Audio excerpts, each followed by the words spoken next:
And welcome once again to another HBR podcast. This is a segment we called Mind Your Business. And today we have a monster in the mortgage business. We have Bryant Delgado. Bryant, where can we find you on Instagram, man? Yes, my Instagram is Bryant G Delgado, and my business Instagram is texaslending.bdt. Cool. All right. So let's get right to it and let's start talking about mortgages, all right? So how long you been in the mortgage business? I've been in the mortgage business since 2008. Right when the housing market crashed, I got in, and never left. Never left the business. Never left the business. Cool. Once you go mortgage, you don't go back. Okay. And you're the division VP, right? Yes, For division senior VP for Blueprint Home Loans. Oh, cool. That's awesome. Okay. How you like it? How you like it there, man? I love it there. It's good. Yeah, good support, good products, amazing leadership, amazing culture. Oh, wow. Okay. So why is Brian Delgado in the mortgage industry?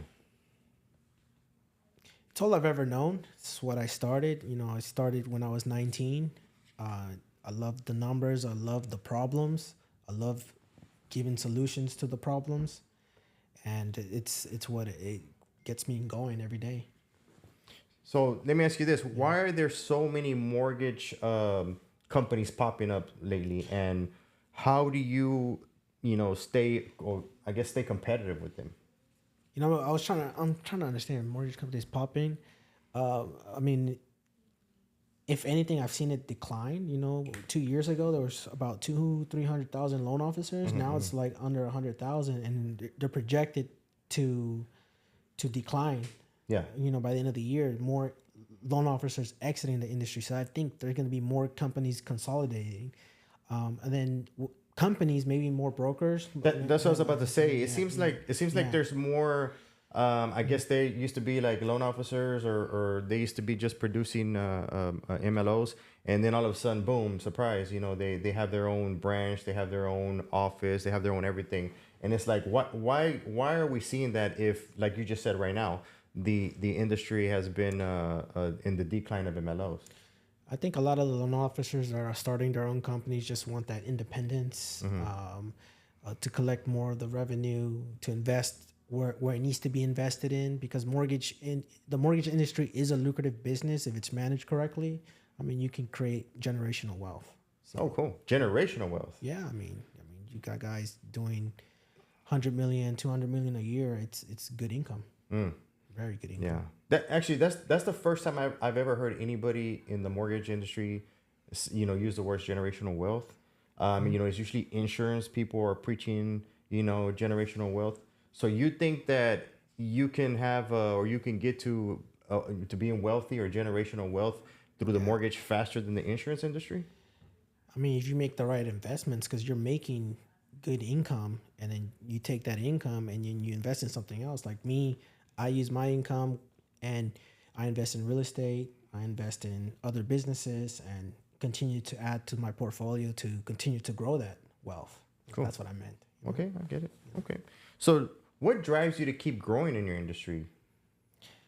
Just helping families get into homes. It's like a professional high. Like when I get that clear to close on a file that it's very difficult. It's just that motivates me every day to help families get into homes, because you're changing someone's life, and that's very meaningful to me. Okay, that's very noble. So, what is something about you that you wish more people knew? I wish more people knew that I really do care, and I really do take criticism to the heart. Yeah. Yeah, I mean, I'm not perfect, so when I do get criticized, I can't sleep at night. I wake up thinking, how do I fix it, and wake up the next day and trying to be better. Really? Okay. Yeah. Well, that's good. I mean, Yeah. to care is a, a lot of people think that people, because this is a side question, right? Do you consider yourself as, you're in the I guess lending service, or you're in sales service? What do you think you're in? We're in the sales business. That's what and I'm happy that you say that, because a lot of people don't understand that. People think that loan officers are are lenders. They're not lenders. They're selling products, right? Or they're selling loans, right? Right. Okay, We're selling loans. We're selling yeah, products. We're selling lending services. We're salespeople. We yeah. have to sell. So a lot of times people, salespeople are deemed to be greedy, heartless, just consuming, without any repercussion. But you saying that you care, you generally care. You said something super interesting one time, in well, not one time, because you have a lot of closings, but you put on your Instagram, right? You said, hey, we served 5 companies or 5 families, sorry, this week, or we served 3 families this week, and I thought that was super interesting and super different, right? Because you see a lot of people and they're like, I helped, right? Like, oh, I helped 5 families, I helped this, I helped that, and a lot of times, sometimes people do that for self gratification, as in, oh, look at me, I helped, look what I did for that family.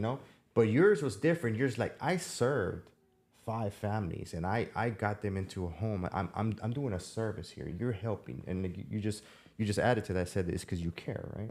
So I think that was pretty interesting. I do like the way you differentiate that, and that you recognize that you're in the sales industry, not, and you're not in the financial industry, right? So let me ask you this: who has contributed the most to the success that we see today in you?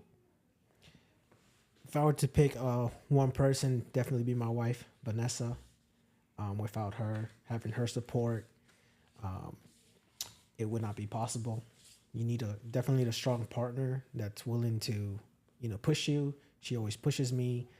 Even when I remember going back when I got my license in 2017 and I went straight commission. We lived off our savings, and there was a period where we're like, am I really going to make it? Mm-hmm. And she was always encouraging. She was always positive. And, next thing you know, built a good business, and it snowballed from there. Mm. Mm-hmm. So go ahead. This is shout out time. So go ahead and shout out Vanessa, and let us know, where we can find her. And Vanessa's IG is sold by Vanessa. Sold_by_Vanessa. That's my wife. Cool. Yeah. And who does she work for? She works for you. So let me ask you this. Yeah. Hollywood came knocking and said, hey, I want you to pitch me the Bryant Delgado story, right? How would that story go if you were pitching it to a room full of people right now? Oh, man, that's an interesting one. So I was made in Ecuador, born in New York. My mom, she came to the U.S., migrated to the U.S. while I was in her belly. So I could have been born somewhere else, and my immigration status could have been completely different. So immigration is a hot topic. Yeah. Right. So luckily, I was born here, U.S. citizen. So a lot of my work ethic, my hustle comes from that Bronx mentality. Like always hustle, always hustle, always hustle. So I've always been in sales since I was in high school. Did part-time work for Circuit City when they were paying commissions.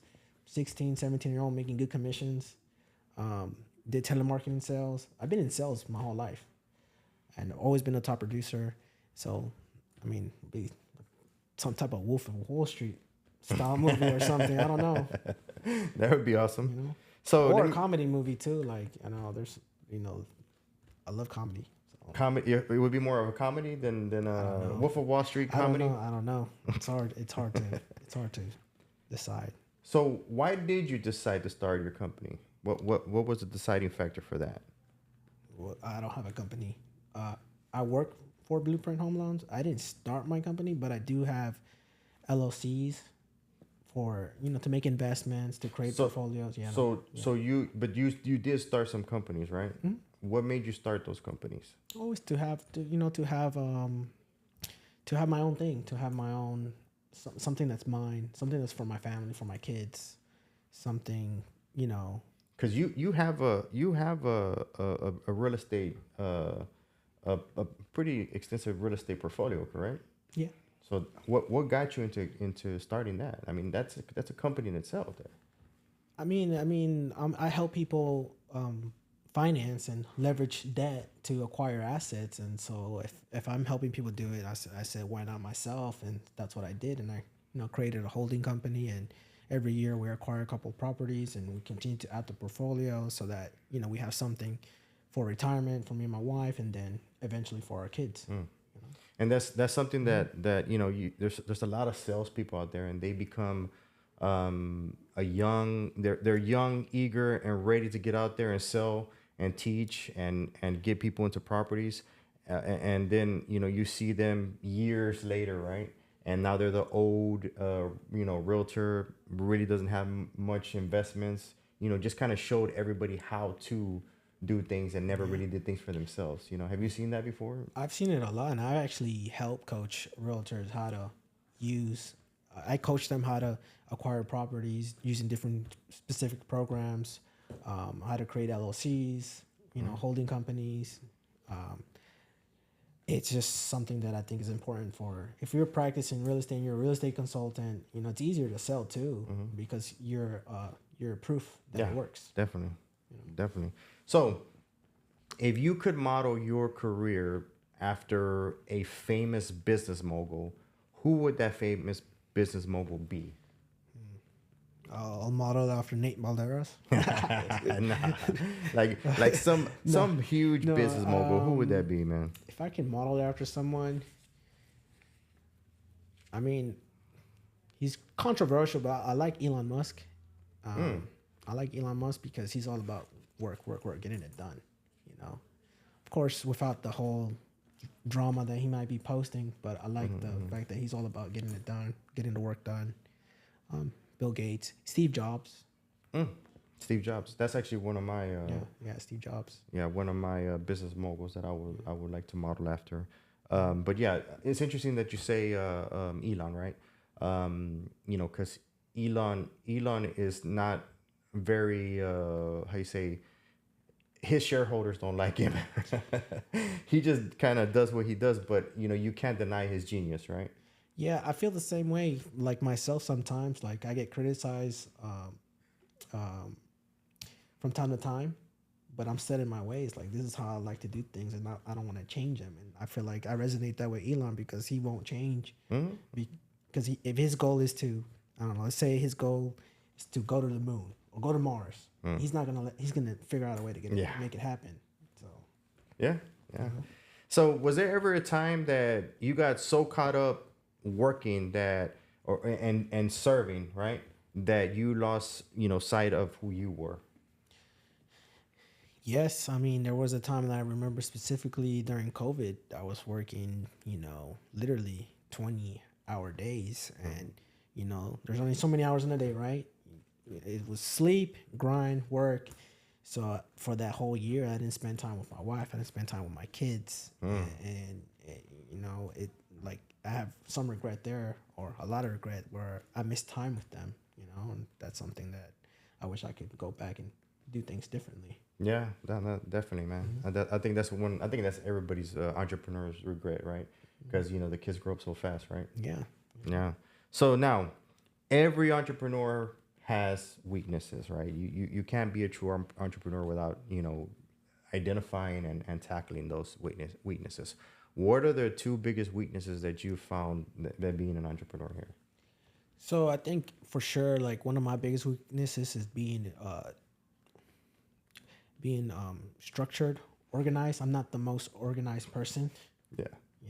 I tend to like go with the flow type of thing, and it drives some of my team members crazy. It drives my wife crazy too. It drives a lot of people crazy. So I'm working on it, or I try my best to delegate to someone that is structured and organized to put me in line, in check. And then the other thing that I may lack, or that I am trying to adjust, is to do like social media, to do videos. I don't post anything. So if you follow me, you're gonna see I don't post nothing. Yeah. And that's something that I regret, because 3, 4, 5 years ago, someone said you need to do this, you need to do this, and now like you have guys that were not in the business 3, 4 years ago, and they just like skyrocketed. Yeah. It's necessary to be known. It's kind of like the whole sales thing, right? It's what's the last thing you sold? If you didn't sell anything, you're kind of irrelevant. You could sell something. You could be a salesman of the month, but the next month you don't sell anything. You're nobody. And that's what this whole social media has been. It's like if they don't see you on social media, then they deem that you're not doing anything. Correct. So yeah, you have you're not top of mind, and so yeah. I'm starting to slowly add and integrate and embrace social media. Yeah, so that's cool. That's cool, man. So once again, man, thank you for coming on, for this interview, and we're about to start the podcast. But go ahead and let everybody know where they can find you and what are we looking forward to with the blueprint this year. So this year I'm just looking to scale and grow, help double production for loan officers that are looking to grow, adding more branches around Texas and nationwide. You can find me at Instagram at Bryant G. Delgado, and our team page is texaslending.bdt, or you can email me at bryant@mybploan.com. Okay. And you are recruiting, right? Yeah, I am recruiting. What are you recruiting? Everywhere. No, but who? Loan officers, branch managers, regional managers. Awesome. Okay, cool. All right, man. Yeah. Cut.